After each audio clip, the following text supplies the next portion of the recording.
Ah,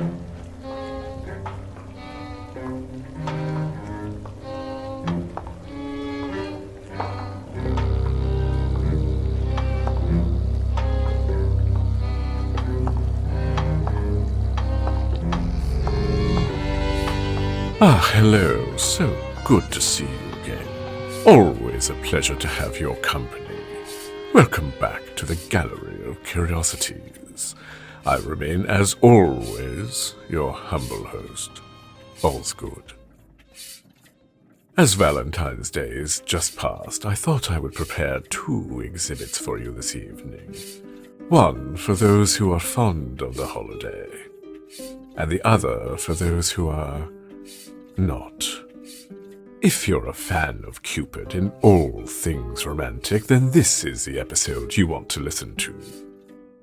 If not, stop your player now and choose the one with the darker artwork.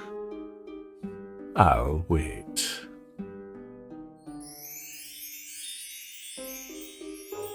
Very well.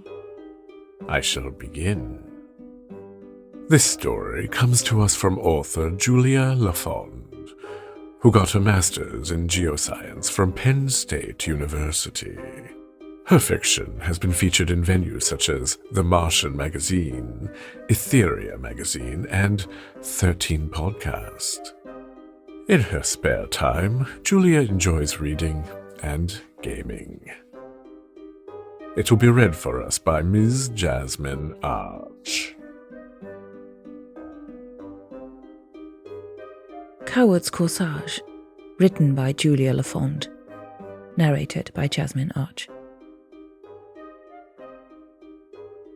The herbcrafter's stall was overflowing with wares just as bright and tempting as carnival confections, and none more so than the fresh-cut candy floss pinks. I told myself I was only looking. Once I'd got my fill of those glorious flowers and their puffy, layered petals, I'd take my groceries home and forget all about them. It's what I should have done. Like my grandmother always said, good, honest people have few uses for magic. Turning an emblem against someone else made you into a scoundrel, and turning them on your own mind made you a cheat and a coward. I was already a coward. Before I could think better of it, I asked the vendor how much it would be for a corsage. It was so much less than I thought it would be, I didn't even bother haggling. While she clipped the stems, I gazed at the other offerings, wondering if pinks were really the best option. There were hepaticas for confidence, sprigs of black poplar for courage, and even moss rosebuds for... No, it was the right choice. All pinks were for boldness, but carnation pinks were also for a woman's love. The first I didn't have, and the second was the reason I so desperately needed it. When the vendor held out the ribbon-wrapped corsage, I hesitated. If I did this, I'd always know I only did it through magic. It wasn't too late to muster up my own boldness and go tell Euonymus how I felt about him. Except I'd been trying every day for 3 weeks, only to lose my nerve the moment he answered the door. I offered excuse after excuse, like the coward I was. Today would be no different, nor the next, nor the one after, nor even the one after that. If I had any hope of becoming anything other than his friend and neighbor, it was this. I took the offered pinks, and it felt like I'd been struck by lightning. All my whirling doubts went utterly silent. With a wide grin, I thanked the vendor and tucked the corsage into my buttonhole. The flower's scent was a promise of how sweet it would be to finally get my feelings off my chest. The world around me was bright and crisp. The sky was clear blue. The sun warmed my skin and the birds sang sweetly from the trees. Even the people seemed happier, or perhaps they were always that happy, and I couldn't see it with my forever downcast eyes. Not even tripping over a loose cobble could dull my mood. I simply picked myself up and kept walking, whistling a jaunty tune. I only stopped long enough to put my groceries away before knocking on Euonymus's door. When he finally answered, even with boldness coursing through my veins, he was so stunning it took my breath away. His angular features were perfectly framed by his long black curls. His work at the smithy had endowed him with a muscled physique. But above all, his smile. Every day until now, it bewitched me so utterly I lost my wits. Today, however, I had magic of my own. "Would you like to go to dinner with me?" He blinked, taken off guard for the first time since I'd met him. "Tonight," I blurted out, unable to stop talking now that I'd started. "And afterward, maybe we could go to the central square and watch the moon rise." That was bold, all right. Heat flushed to my cheeks as I waited for his answer. He'd probably say no, but I'd known that from the start. What mattered was that I'd finally let these secret feelings bloom, even if they were doomed to wither. "I'm afraid I can't," he said gently. His rejection hurt more than I expected. Blinking back tears, I did my best to accept it gracefully. All the while, I wondered whether it wouldn't have been better to stay silent. I already told my cousin I'd help him move to his new house this evening. "Could we go tomorrow night instead?" It took a moment to understand what he'd just said, and that he was nervously fidgeting with his sleeve cuff while he waited to see whether I'd agree. Flushing hotter than ever, I nodded vigorously, barely squeaking out a yes. "See you then."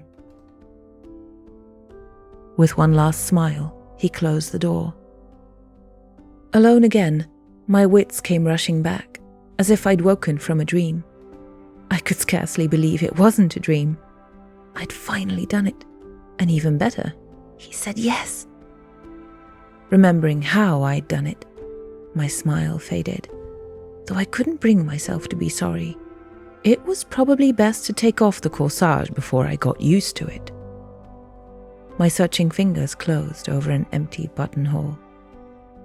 I stared down at my shirt, wondering if the candy floss pinks had vanished into thin air the moment their magic served its purpose. It was ridiculous, but so was the idea they somehow came off without me noticing. But I did trip over that cobble. I rushed back into the street, staring down at the cobbles until I found what I was looking for. My corsage, fallen by the wayside. Emblems only worked when you were wearing or holding them. When I walked off without my corsage, I unwittingly left behind every trace of magic I needed to confess my feelings. Except I'd done it anyway. With trembling fingers, I picked up the candy floss pinks, bruised but still full of sweetness and heady magic.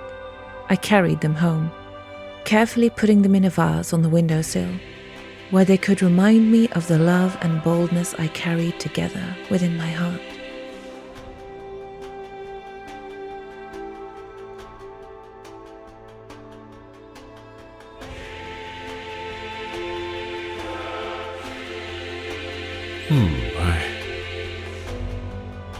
I felt some sort of stirring in my chest during that story. I wonder if it was something that I ate. Blob of mustard, perhaps, or a spot of gravy.